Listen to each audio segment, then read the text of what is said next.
extremely sick. We couldn't figure it out. And it took years and years of a lot of struggle and heartache to find out that she had a super rare form of cystic fibrosis that attacked her liver, her pancreas, her intestines, her organs here. It didn't affect her lungs. So for about 10 years, her health continued to decline to the point of needing round-the-clock care. And eventually in June of 2022, she passed. And when that happened, I found myself in a situation where I had to figure out what I was going to do. So I come up with a plan, and I call it I unemployed myself. So I in October 2022, I unemployed myself from my job and kind of went on like a little walkabout to see where God wanted me. I started doing some mission trips, started doing some work locally with widows and elderly and homeless people. I started working at a soup kitchen in Macon, and I started serving every week with Miss Janine and Charles back there, and did it for about 2 years, and loved every minute of it, just trying to figure out where God wanted me, because I knew that it wasn't chasing green paper, as I call it. It wasn't where I figured God wanted me to be. So just through that and doing things in the community, started to see that maybe foreign missions wasn't something that I needed to do full time. I still go to Nepal and other places, and Mexico and Guatemala and do things there, but just started to see that there was a need here in our local community of people that had immediate needs, that God kind of just led us into that. And we started Brighter Days Ministry. Actually started in January of 2024, and got kind of a little slideshow here. We'll just kind of work our way through some of it. The next slide, when she'll bring it up, let's see, you may have to go over to this side of the screen. There you go, now click it, it should go. All right, we'll go to her. All right, so basically what we did is started seeing that there was a need to help a lot of widows and elderly and people who kind of have fallen through the crack. Because sadly, sometimes in our lives, we kind of put blinders on, and we get up every day, we go to work, we do our jobs, we go back home, we go to the ball fields, we go wherever we need to go, and we really can miss opportunities to see the needs of the people around us. And we just started working with that. So eventually we started Brighter Days Ministry, and basically our mission is to come alongside our neighbors, meet them wherever they are, offer a helping hand, and then share the love of Christ. Because I think every one of us are called to be Christ-like in everything that we do. And Christ definitely showed us how to love for people, how to see the needs of other people, how to be willing to step out of your comfort zone and help them. The thing that I really love about how Christ did everything was that when he went somewhere, the stories were always, and he saw a lady in need, or he saw a cripple, and he deviated from what he was doing, and he would go over there and help them. So he was very intent and aware of seeing the needs in people. But then he gave us a great model of going and being the actual hands and feet, and he would always make it a point to touch them, to help them, and to give them that helping hand. And so that's kind of what our ministry is based on. We're based on working with volunteers. We have 0 paid employees. That includes myself. All this is a leap of faith right now. And we just work with different churches, organizations. Part of what we want to do is kind of be a unifying force in our community, because everybody has access to different ways of helping people. Some of it may be the college. There's so many young kids down there that have the muscle, the willpower, and just don't know how important a back is, and they're willing to jump in there and do just about anything. Some people have resources of materials. Some have monetary donations that they can make. And our hope is that at some point we can just get more churches to working together, businesses, community organizations, and we can just meet the needs of more people. And as we're doing it, share our faith in Christ in a real way in the lives of people that are in need. So we really enjoy that. Next is a slide about, this is Miss Ethel Pearl. So one year I was taking Thanksgiving baskets around. I'm sure y'all probably have different seasons that y'all do stuff here. And I carried Miss Ethel Pearl a air conditioner.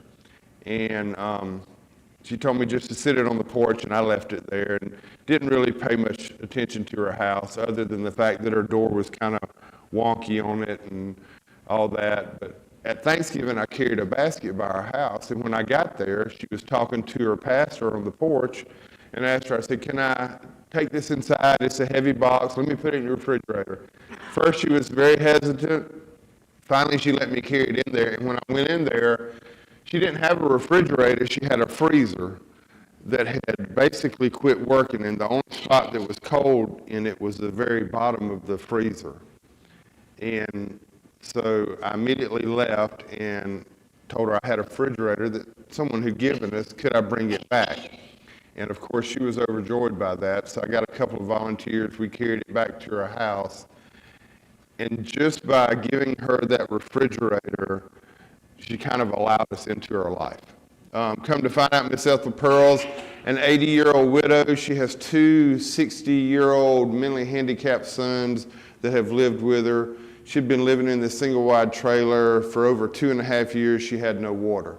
They were catching water off of the shed, the awning on the front of their porch, and they would use it for washing their clothes. They had to go to the store to get gallons of water to drink. They didn't have a sink, a working kitchen, had a working toilet but no working showers, a lot of electrical issues, and she was right there in the middle of a neighborhood that if you rode right past her house, you would never have seen the needs that they had. And she allowed us in, and the thing that we learned very quickly was, she told us, she said, I've been praying and going to church, and my pastor said that God was going to send somebody, and she said, and here y'all are.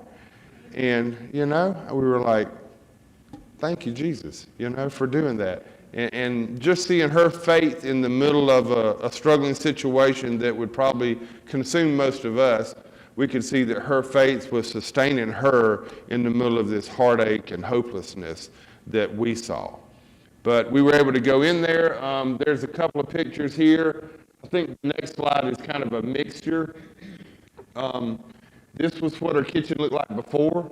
No sink. Somebody had tried to fix it years before and had completely tore up her kitchen. And then we were able to get her a sink, a kitchen, another table. We were able to fix her electrical, got her a washer and dryer. The bathrooms, we fixed it. We fixed a spot in the floor. We gave her a new door, a new porch, a wheelchair ramp. Actually, all the presidents at Century Bank worked with us one weekend, and we built the wheelchair ramp for them. But she was completely unseen by everybody around her. And she wound up being more of a blessing to us than we realized that we were to her. If you'll show the next slide, this is what her bathroom looked like before, and this was a donated sink that was given to us to put in there. And one thing that we found, you can go to the next slide, is that I'm learning that no matter what shape their home is in, that's their home. That's where they live. We've got one fellow that we don't have on the slide. When we met him, he had lived in his home since 2009 with no power and no water. He's 62 years old. He has mild intellectual disabilities is what they call it, but he's a little schizophrenic and autistic, but his parents took care of him, and when his dad finally died, he just continued living in the house, and the people that own the house, it's in a poor section of town, they just let him live there. But in a matter of a year, God allowed us to get in touch with a lady. We got his birth certificate, got him an ID, got him on food stamps, got him on disability, got his water hooked up, and now that he has his check, he's able to pay for that water. And the house is in no condition. They won't let us put power in it. They won't even let us do anything there. But we've got him some solar panels mounted, and he's got a light in his living room and light in his bathroom and his bedroom. And we've tried to get him to move, to go to some adult assisted living. He doesn't want it. He wants to live there because that's his home. And we respect that, because for us, or for you, you know, we expect people to want to live like we live, but that's what he's comfortable with, and that's where he lives, and that's where he wants to be. So it's really cool to see that people will accept help, but they want it kind of on their own terms. They want to be in their home. That's their environment. But that's their door. That's how Miss Ethel Pearl's door was. It was held on with just one screw. And all this material and everything that was needed to do this job was donated. And that's kind of how we work. Everything that God puts in front of us, we receive phone calls or we reach out and people donate. And it's part of the beauty of what we get to do, is seeing how God works in all these situations and provides for all these families. Next slide here. This is kind of the before and after. That's what her porch looked like. And that's her wheelchair ramp and porch right there that we got on the front of it. Maybe one more. And that's some of our crew. And of course, the last couple of years we go out there and put Christmas lights on it. And she loves it. Actually, the day we got finished with this, usually when we finish a project, we like to take pictures of who we help, not to promote us, but because when we can put it out on social media or share it with people, it kind of helps other people get involved. So I went in to get Miss Ethel Pearl, and I was like, Mr. Johnny Brown wants to take your picture out here. And she said, hang on, let me get something. And she went and got her Bible. She come out there and read scripture to everybody and basically had all of us in tears, you know, to see that she was that overwhelmed and loving, and that she wanted to minister to us and let us know that God is love and that we were being his love, and she wanted to share that back with us. So it's a beautiful thing. The next one, I think, all right, this is Ray. Ray was an extreme diabetic. He actually now has passed. But when we met Ray, he was having to come out of his house in his wheelchair and go all the way around the back of his house to get to his washer and dryer. Someone had torn out his kitchen right here to find a leak and had left his kitchen like this. And the coolest thing for me, probably the most unexpected, is I was thinking that when we started this ministry, it was more of an outreach to the community to helping people that are in need. But I'm learning that it's so much more than that, that it's a way of getting the volunteers to live out their faith. And they're so blessed by it, and seeing the change in the volunteers that are helping. I never expected that to be a very big part of the impact. But in January when we started, I met a group of guys at Georgia College in the ATO fraternity. It's Alpha Tau Omega, which is from the beginning to the end. It's a Christian-based fraternity. And these young men have stepped up, and they will help in a moment's notice. And this project here, they helped us go out there. We built him a wheelchair ramp, gave him a new kitchen, washer, dryer, moved it, got it wired up and plumbed up, and moved all that inside his house, cleaned out his yard. And actually, the day of the work, was talking to Ray about, I said, Ray, how about stay here so that the kids can see you? Because he was a man of faith. I said, I think it'll do him good to show that, you know, in all your struggles, that you're persevering and how much your faith has carried you. And he's like, I don't know that I can really do it. I don't want to be around all them people. And thank the Lord that he was there. because watching them interact with those college kids and seeing how in the middle of his struggle that he still had this joy in him, just pushed them to the next level, and watching them interact. And after it all got over with, he rolled up to me in his wheelchair and he was like, "Thank you for talking me into staying." He said, "This has been a wonderful day." So it's amazing to watch how God works on two different ends of the spectrum when we go to a home to work. If you can flip to the next slide. This was his kitchen before, and that was it after. And like this right here, Mark Evans cabinets, donated materials. We actually had somebody donate a little electric dishwasher. I didn't even know they made them, that sits on the counter, something that he could roll his wheelchair up to and wash and dry his dishes. You can do the next one. This is where they cleaned up. So whoever did all the work in his kitchen just sat all his kitchen in the backyard, and it just got ruined, for a leaky pipe. All right, you can go to the next one. That'll be fine. And that's them. That's some of the kids, the second wave of kids with Ray. And the partnership with ATO, like yesterday. Yesterday we had our second annual Brighter Together Community Work Day. And I think we had 48 ATO guys there yesterday. We had over 170 volunteers yesterday for Community Work Day, and that's amazing. But Ray has since passed. His blood sugar would bottom out and skyrocket in a moment's notice, and they couldn't ever regulate it. But he was a faithful servant of the Lord, professed his faith, and how God could rescue you to everybody that he met. He was a great man. Next one. This right here, I don't know how many of y'all have ever been to downtown Ace Hardware. This is Riley Willis. He works down there, or did. We heard about him. His dad had like 14 stents through all the years, and his mom had 2 strokes. And they told me that their floor was falling in and she wouldn't be able to get in the bathroom. So if you can flip to the next slide. So we went out there and looked at it, and this was right before we started.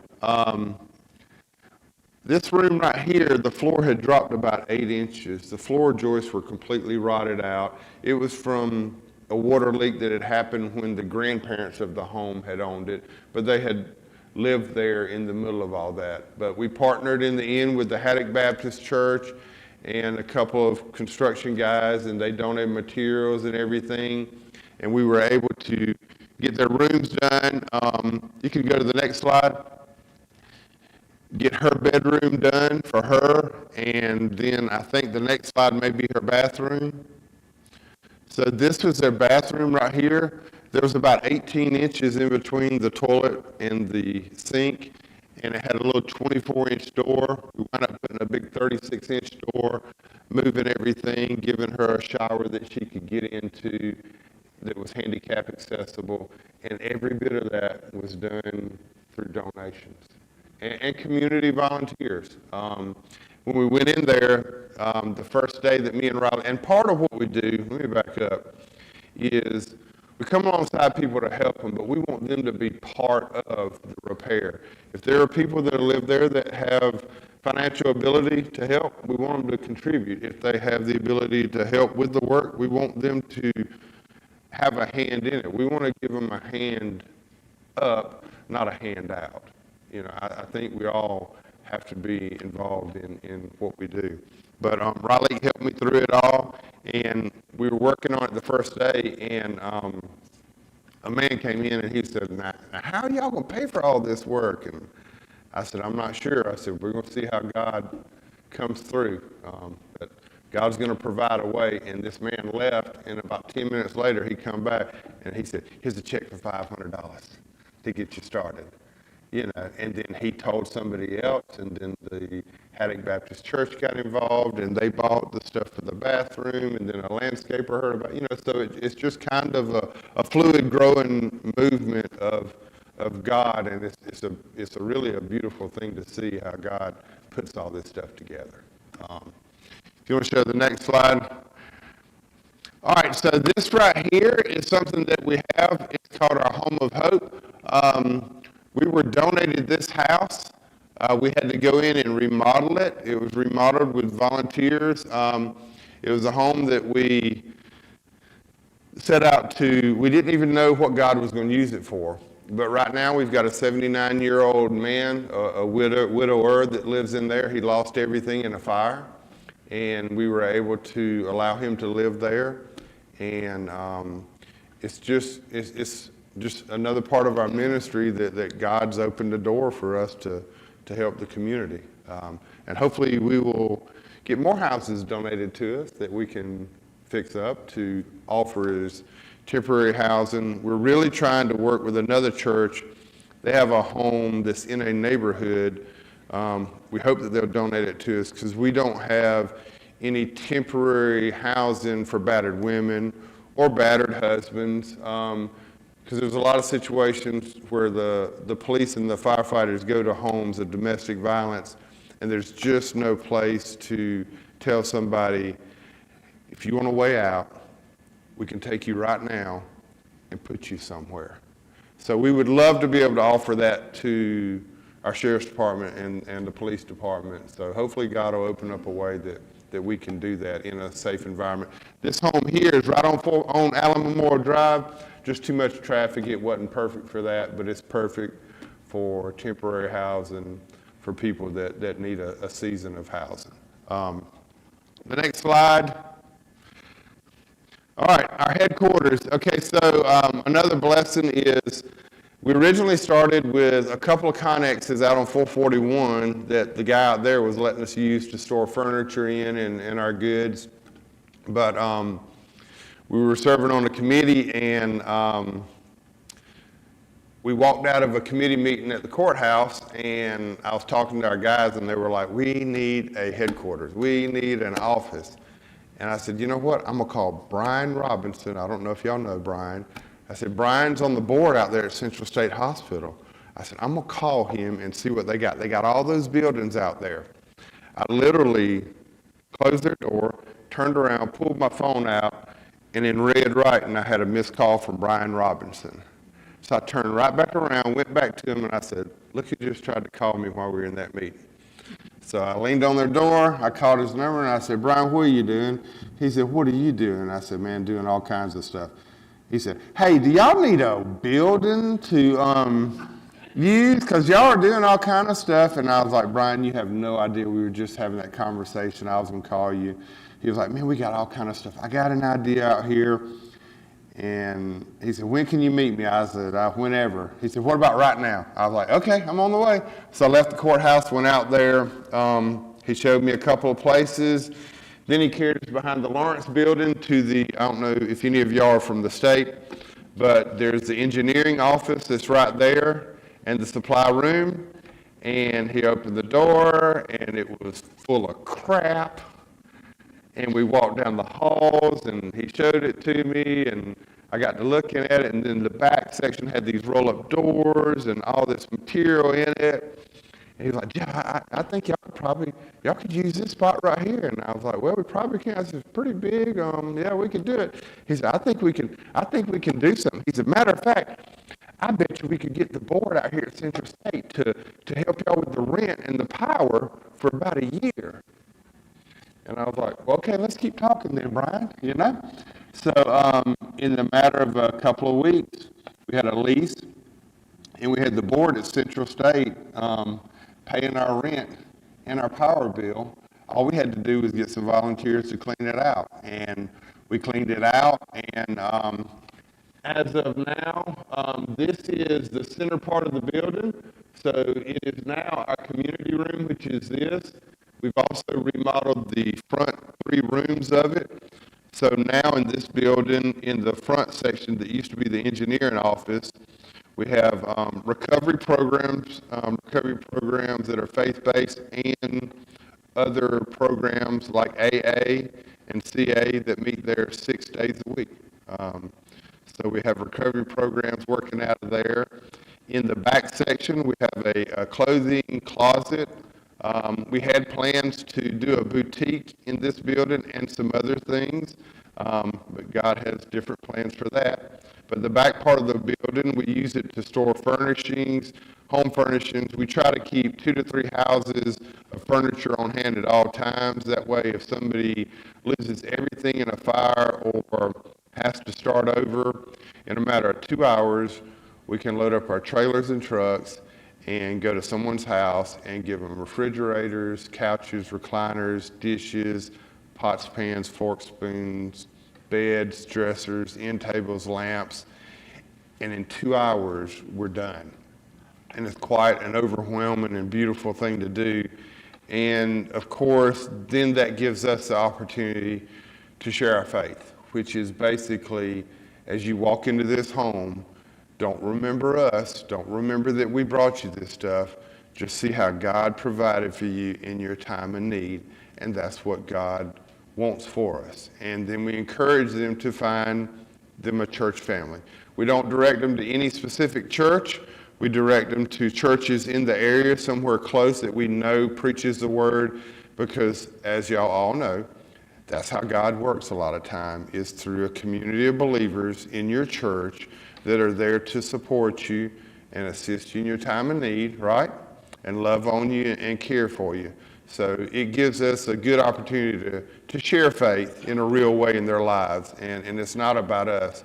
But then on top of it, seeing those college kids that come in from GMC and Georgia College and seeing them become emotional and realizing what a beautiful thing that they just were a part of and that God was a part of it. So it gives us kind of a dual purpose to witness and share our faith with the people we help, but also with those that volunteer with us. And that's a really beautiful thing. But this building right here is giving us a great ability to do that. It's about 10,000 square feet. We've got another room that is right here that we've got it set up for 2 washers and 2 dryers. It's going to be kind of like a place where people can schedule a time to come in and wash and dry their clothes for free. Thankfully, our power and water is tied into our lease, and we negotiated before Brian got off the board a 10-year lease plan with them, and it's extremely affordable, and it's a blessing to have that spot. Can you put the next one up there? This is some of our stuff from 2024. So in 2024, which is our first year, we did work in 72 homes. We built 33 porches and ramps. Based on volunteer man and women hours, we were able to have an economic impact in the community through donations and services of over $500,000, which is phenomenal for us for our first year. And then in the fall of last year, if you show the next slide, that's when the hurricanes really hit us hard. And that was a crazy 3-month season of seeing God just overwhelm us. We carried 3 caravans of 7 fifth-wheel trailers and more, 2 trips to North Carolina and 1 trip to Florida.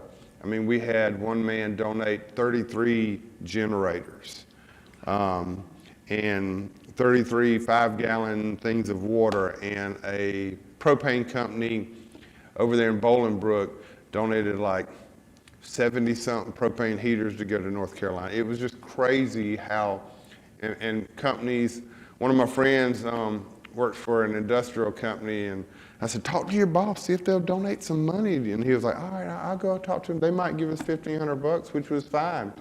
He calls me back the next day. He's like, Jeff, he said, the lady that's in charge of the money, she's about the shrewdest person I've ever dealt with. I went in and said that we need some money to send to North Carolina, and she said, well, how much do you want to send, John?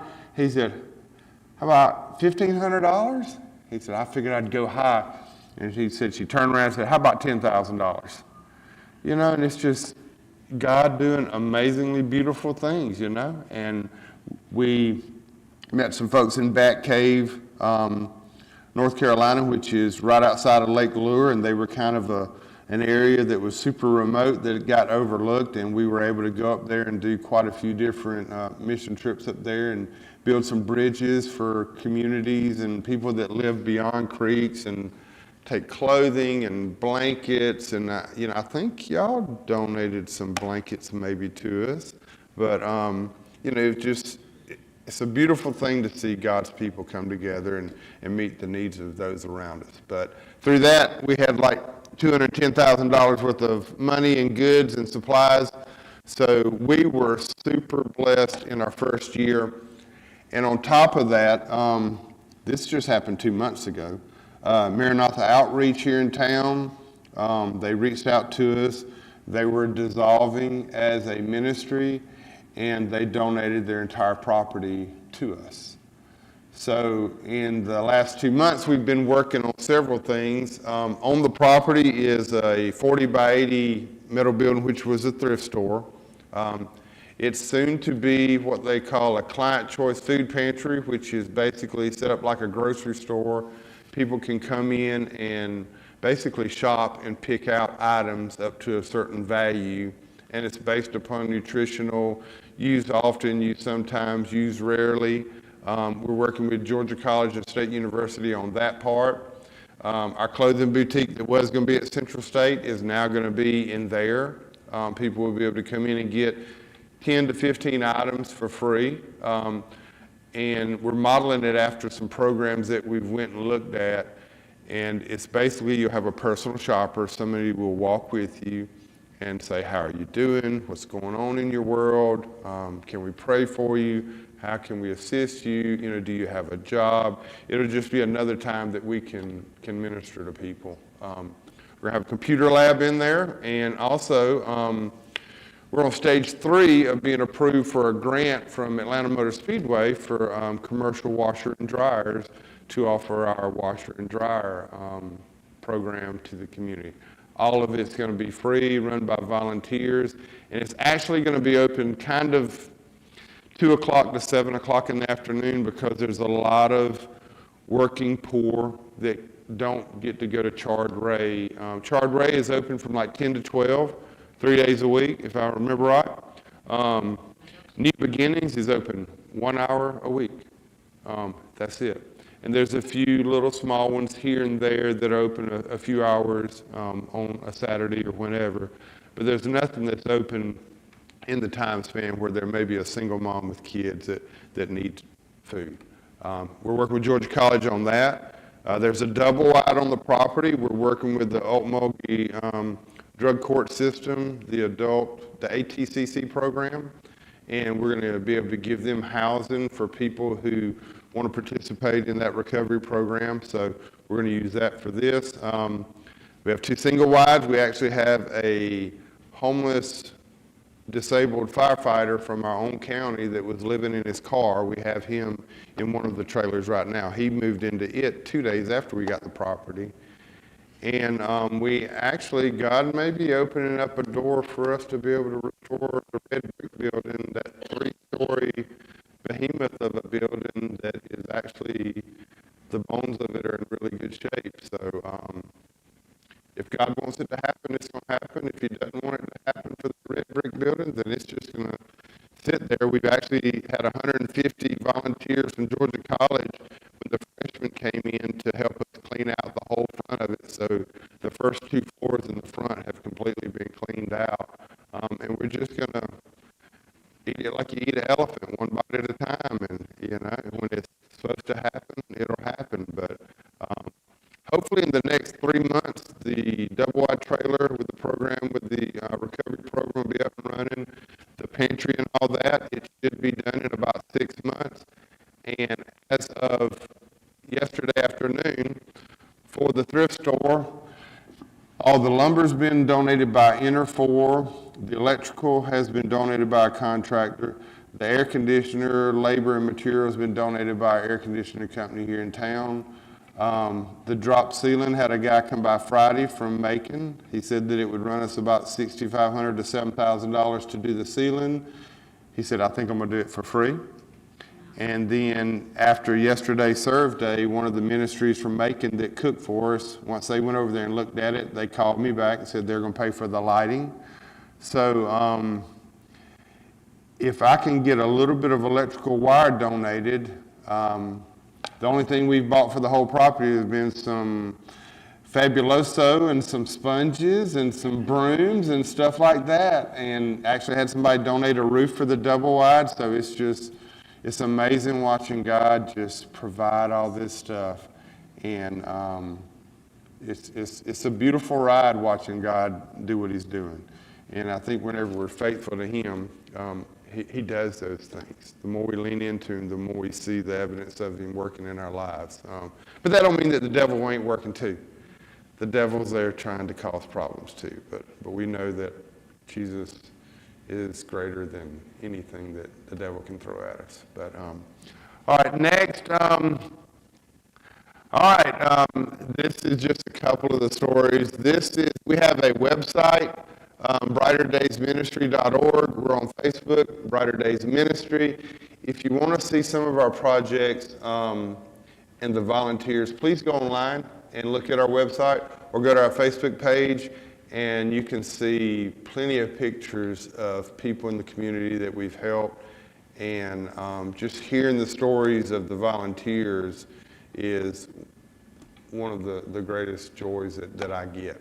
It's like yesterday, we've had two, what we call Brighter Together community work days. We did one in Oconee Heights yesterday, one in Ogden Terrace. Our next one, I think we're going to try to do it maybe in Carrington Woods.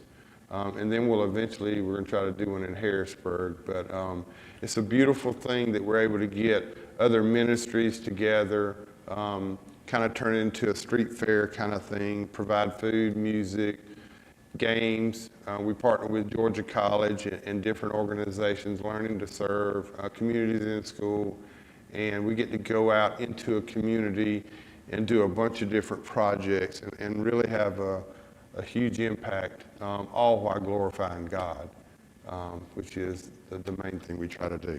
But yeah, we'd love for y'all to partner with us, and y'all already do. Next slide, what's the next one, if I have anything else? Okay, look, thank you for partnering with us. Look, there's only a couple of churches that have partnered with us. I will say that y'all were the second church that stepped up and partnered with us monthly, and we really appreciate it because sadly, the green paper that I try to get away from because it causes so much problems in our world, it is actually what drives everything and our ability to help people. And thank y'all for y'all's support financially and prayerfully. And any volunteer operations y'all want to do or partnering with us, we'd love to put you to work doing whatever you can, because that's what gets it done. God has equipped all of us with different skills, abilities, and we all can do our part in some form or fashion. You know, you don't have to be a construction superintendent to help build a wheelchair ramp. Sometimes it's conversations that are had at a job site or when we're working with somebody that God will use us to share our faith, and sometimes it's more about the conversations we have than the construction projects that we do. So, but thank y'all for letting me come and talk. Any questions that I can answer? Have you set the date for your next community work day? No. No, I have not. It's probably going to be in the spring because it's hard. You know, like yesterday went really well, but the last two, a little bit longer, but the last 2 weeks for me, it has been 60-hour a week trying to get it done. And you know, once we do it, people don't realize the work that goes on behind the scenes to get it done, because there's a lot of pick a neighborhood, we'll ride through, we'll do a lot of praying, ride through the neighborhood, do a lot of praying, then try to get to know the people in the neighborhood and try to see what are real needs. And there's sometimes you go in homes that they won't help, they may need help, but there's a lot of ability and people in the homes that could help that don't. So we have a lot of conversations. It takes a long time to kind of work through that and find the people who are really in need or willing to help us do it.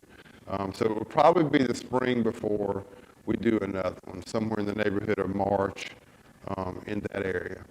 But I'll definitely let you know when it is, and we will publicize it. But there's a lot of pop-up stuff that we do.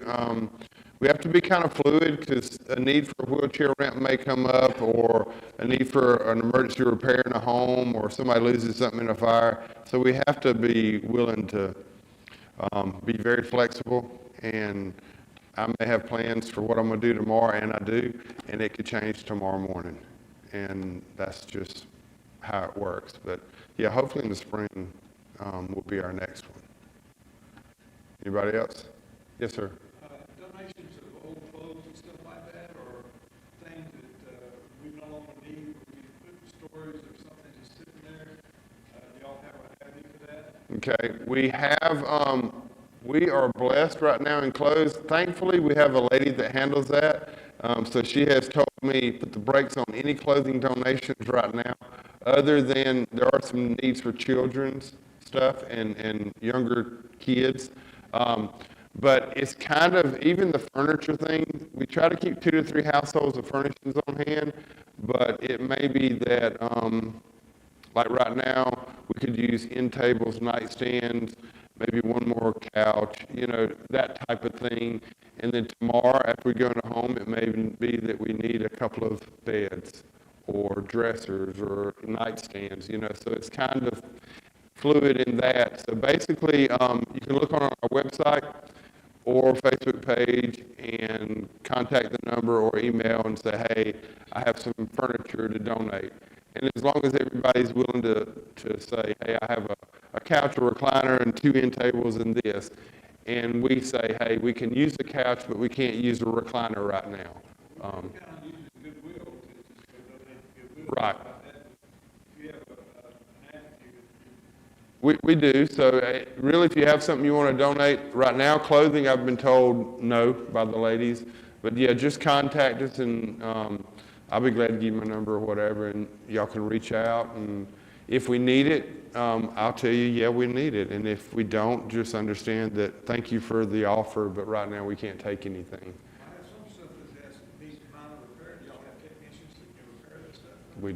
We don't. And we try to, if it's something that needs a lot of repair, we usually pass on it, just because we do try to give people good usable stuff that's not really something that just needs to be repaired or put to pasture, more or less, that all the goodies been out of it.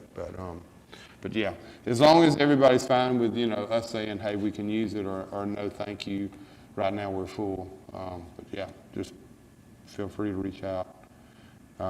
Anything else? Charles, you got anything? Nothing? Charles is a hard-working young man. I worked with him for about 2 years at Cafe Central, and he was faithfully there. The only time he wasn't there was if he went out of town. But he was very faithful, and so was Miss Janine. I do miss working with them, but you got some good people here in your congregation. Anything else? Well, thank y'all for letting me come up here and talk. Let's give it up for Jeff. Let's give it up for the Lord. Give the Lord.